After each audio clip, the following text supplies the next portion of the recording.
अस्सलामुअलैकुम सितारों के सफ़र पर खुश आमदीद। ये हफ़्ता कैसा रहेगा, इस वीडियो में हम ये जानेंगे। मून की जो ट्रांजिशन है वो एरीज से लेकर लियो तक होगी इस हफ्ते में। इसी के साथ साथ वीनस भी ट्रांजिट कर रहा है। इसके अलावा बुधादित्य योग टॉरस में लगने जा रहा है। तो सारे प्लैनेट्स और सन आपके लिए क्या लेके आ रहे हैं इस हफ्ते में, आइए इस वीडियो में जानते हैं। बात करता हूँ एरीज मून साइन वालों की, यानी कि मेष राशि यानी कि बुर्ज हमल वालों की। एरीज वालों के लिए ये जो हफ्ता है बहुत ही dynamic breakthrough field period होगा आप लोगों के लिए। मून आपके ही साइन से यहाँ पे जर्नी स्टार्ट कर रहा है अपनी 25 मई से। तो सेल्फ कॉन्फिडेंस का स्पाइक देखने को मिलेगा आप लोगों को, जो पर्सनैलिटी के लिए बहुत अहम होता है। आगे बढ़ने के लिए कॉन्फिडेंस चाहिए होता है, तो अब कॉन्फिडेंस में आपके इजाफा होगा। और जैसे जैसे मून जो है सेकंड से फिफ्थ हाउस तक मूव करेगा, आपको फाइनेंस, फैमिली और क्रिएटिव एरियाज में इंटेंस अवेयरनेस और एक्टिविटी फील होगी। आपकी कुंडली में इस दफ़ा 3 बेनिफिक प्लैनेट्स हैं और 2 मैलेफिक हैं। जो बेनिफिक हैं वो जुपिटर है, वीनस है और मून है। लेकिन जो मैलेफिक है वो मार्स और राहु है। यहाँ पे इनका मेजर इन्फ्लुएंस है। ये हफ्ता आपके लिए बोल्ड स्टेप्स का है और स्पिरिचुअल विजडम का है। इनका कॉम्बो है बेसिकली। आइए करियर और फाइनेंस वाइज बात करते हैं। मरकरी और सन आपके सेकंड हाउस में फाइनेंशियली क्लैरिटी और वैल्यू बेस्ड कम्युनिकेशन को हाईलाइट कर रहे हैं। यहाँ पे पैसे के मामले में आपको क्लैरिटी देखने को मिलेगी और आपकी जो कम्युनिकेशन होगी वो बहुत वैल्यूएबल होगी। बस आपने अपने जो गुस्से वाली नेचर है उस पर थोड़ा काबू रखना है, क्योंकि एरीज वालों की जो नेचर है वो थोड़ी गर्म तबीयत की नेचर है, बहुत जल्दी गुस्सा कर जाते हैं। तो अपनी जो कम्युनिकेशन है उसको वैल्यूएबल अगर आपको रखना है तो आपको गुस्से से अवॉइड करना होगा और अपनी ज़बान पर काबू रखना होगा। आप किसी इंपॉर्टेंट निगोसिएशन भी जीत सकते हैं अगर आपने अपनी कम्युनिकेशन को बहुत अच्छे से यूटिलाइज़ किया। आपकी अगर सैलरी रुकी हुई है वो सैलरी भी मिल सकती है और आप उसको रेज़ भी करवा सकते हैं। यहाँ पे आपको बेनिफिट हो सकता है, स्पेशली 27 से 28 मई के दरमियान, जब मून एंटर करेगा आपके सेकंड हाउस में, सन और मरकरी को जॉइन करेगा। जुपिटर तीसरे हाउस में है, तो राइटिंग स्किल्स, स्पीकिंग या मार्केटिंग रिलेटेड फील्ड्स वालों को ग्रोथ मिलेगी। 28 मई को टाइम आइडियल होगा कि अगर आप किसी मीटिंग को पिच कर रहे हैं, कोई जॉब इंटरव्यूज़ के लिए जा रहे हैं या प्रेजेंटेशन कर रहे हैं या कोई आइडियाज़ आप लोग प्रेजेंट कर रहे हैं, ये आपके लिए 28 वाला जो दिन है बहुत आइडियल होगा आप लोगों के लिए। लेकिन राहु आपके 11th हाउस में है, तो यहाँ पे कुछ अनएक्सपेक्टेड मैनिपुलेटिव सोशल इंटरेक्शंस हो सकती हैं। तो लोगों पे ज़्यादा ट्रस्ट ना करें, गॉसिप्स और शॉर्टकट्स को अवॉइड कीजिएगा। आगे बढ़ता हूँ, लव और रिलेशनशिप्स की बात करता हूँ। केतु फिफ्थ हाउस में है, तो आप किसी पास्ट रिलेशनशिप या प्लेटोनिक कनेक्शन के बीच में कंफ्यूज हो सकते हैं। कुछ लोगों को प्लेटोनिक कनेक्शन का मतलब नहीं पता होगा, लेकिन मैं आसान लफ्ज़ों में बता दूं, ऐसा इमोशनल बॉन्ड या रिश्ता जो डीपली केयरिंग हो लेकिन जिसमें कोई रोमांटिक फीलिंग्स ना हो। आप हर बात शेयर कर रहे हैं, उनकी केयर कर रहे हैं, उनका ख्याल रख रहे हैं, लेकिन रोमांटिकली आप उनके साथ कनेक्टेड नहीं हैं, फिजिकल एक्सपेक्टेशंस नहीं हैं। या फिर इसके अलावा एक्सपेक्टेशन से ज़्यादा ओवर थिंक कर रहे हैं आप रिलेशनशिप्स को लेके। इस तरह की सिचुएशंस आपकी इस हफ्ते में रहने वाली हैं। 30 मई से जब मून फोर्थ हाउस में एंटर करेगा, इमोशंस आपके बहुत गहरे होना शुरू होंगे। घर से रिलेटेड और बच्चों से रिलेटेड जो कनेक्शंस हैं उनमें थोड़े से इश्यूज आ सकते हैं। मैरिड जो लोग हैं उनके लिए ये फेज़ थोड़ा इंट्रोस्पेक्शन के लिए परफेक्ट होगा। अगर आप मूवी वगैरह प्लान करना चाहते हैं तो 30 मई को प्लान कीजिए। ये आपके जो इमोशनल टर्बुलेंस है उसको रिलैक्स करने में आपकी मदद करेगा। हेल्थ और वेलबींग की बात करते हैं। मार्स फोर्थ हाउस में होने से आपका मेंटल प्रेशर या फिर रेस्टलेसनेस आपको हो सकती है यहाँ पे, स्पेशली घर से रिलेटेड मामला या इमोशनल रूट्स में जाके कुछ मामला आपको तंग कर सकते हैं। इमोशनल आउटबर्स्ट यहाँ पे अवॉइड करना बहुत ज़रूरी है। इसके लिए आप लोग ग्राउंडिंग एक्सरसाइजेस कीजिए, ये बहुत ज़्यादा हेल्पफुल रहेंगी आप लोगों के लिए। नेचर में टाइम स्पेंड कीजिए।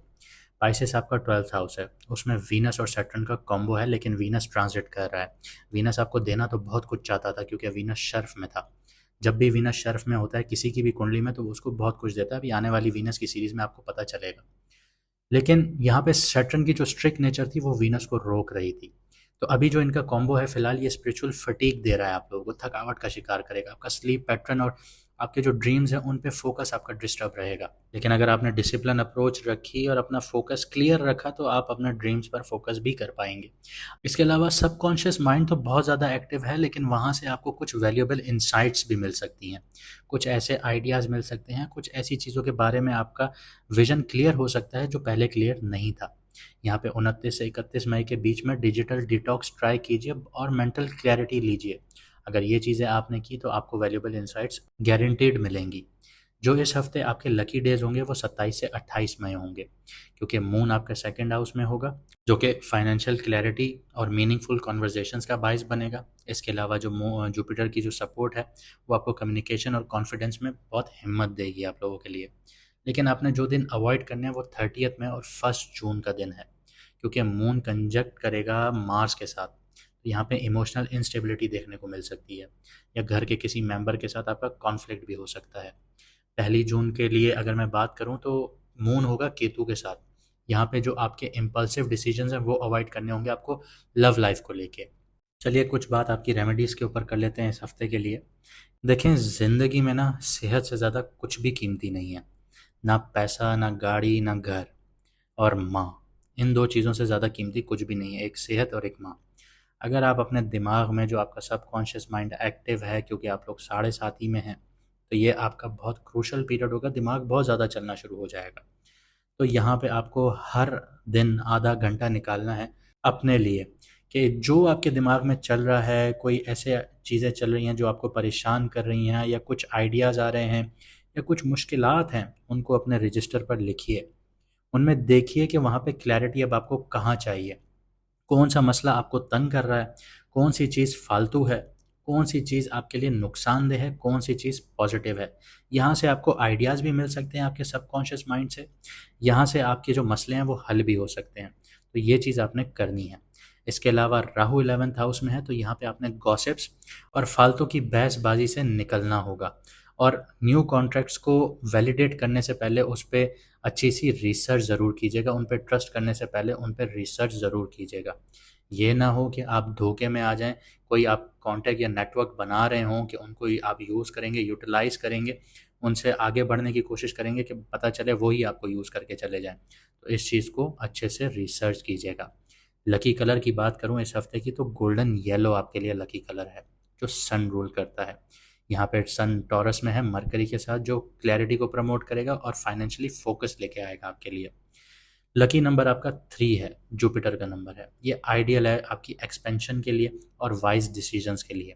मैं अगर आपको मशवरा दूं तो आप लोगों को चाहिए कि इसी टाइम से आप नई लैंग्वेज सीखिए, नया कोर्स सीखिए, जो आपको लॉन्ग टर्म में फ़ायदा दे। देखिए, कामयाब वही होता है जो मुश्किल वक्त में अपने ऊपर इन्वेस्ट करता है। ये नहीं है कि मुझे कोई अच्छी डील नज़र आ रही है, मैंने पैसा इन्वेस्ट कर दिया, कोई मैं 10 रुपये लगा रहा हूँ तो कोई अगला मुझे 5 रुपये मुनाफा देगा, कभी भी नहीं देगा। आपको खुद सोचना होगा कि क्या आपके लिए सही है, क्या गलत है। कोर्सेज सीखिए, इल्म आपसे कोई नहीं छीन सकता। ऐसे कोर्सेज सीखिए जो ऑनलाइन आपको कमा के दे सकें, जिनमें पैसा ना लगे। किसी का कोर्स खरीदिए मत, यूट्यूब पे बेइंतहा कोर्सेज हैं। लैंग्वेज कोर्स सीखिए, कुछ और कोर्सेज सीखिए जो आपको काम आए, वो आपको आगे लेके जा सकते हैं, क्योंकि जुपिटर आपका 3rd हाउस में है, वो आपको कम्युनिकेशन बेस्ड, राइटिंग बेस्ड कामों में सपोर्ट करेगा, और ये लॉन्ग टर्म आपके लिए फ़ायदेमंद साबित होगा। ये हफ्ता एरीज वालों के लिए सेल्फ असर्शन का है, इमोशनल ग्राउंडिंग का है। जो आपके अंदर बोल्डनेस है ना, कि आप कोई भी काम बेबाक तरीके से कर जाते हैं, उसको ईगो में तब्दील होने मत दीजिएगा, लेकिन जो सॉफ्टनेस है उसे कमज़ोरी भी मत समझिएगा। तो ये थी हमारी वीकली हॉरोस्कोप की वीडियो। उम्मीद करता हूँ आप सीखेंगे, आप अपनी लाइफ को बेहतर बनाएंगे, और यही हमारा मकसद है कि आप अपनी लाइफ को बेहतर बनाएं। सितारे आपकी किस्मत बदल नहीं सकते, लेकिन सितारे आपको रास्ता दिखा सकते हैं। आप रास्ता देखेंगे, उस रास्ते पे चलना ना चलना ये आपका काम है। बाकी ऊपर वाले से दुआ कीजिए, वो हर चीज़ का मालिक है, वो इस निज़ाम का भी मालिक है, वही सब कुछ करता है। अगर उसने कुन कह दिया आपकी दुआओं पे, तो ये सितारे क्या ही चीज़ हैं। बात सिर्फ इतनी है कि भरोसा रखिए। मिलते हैं अगली वीडियो में सितारों के सफ़र पर।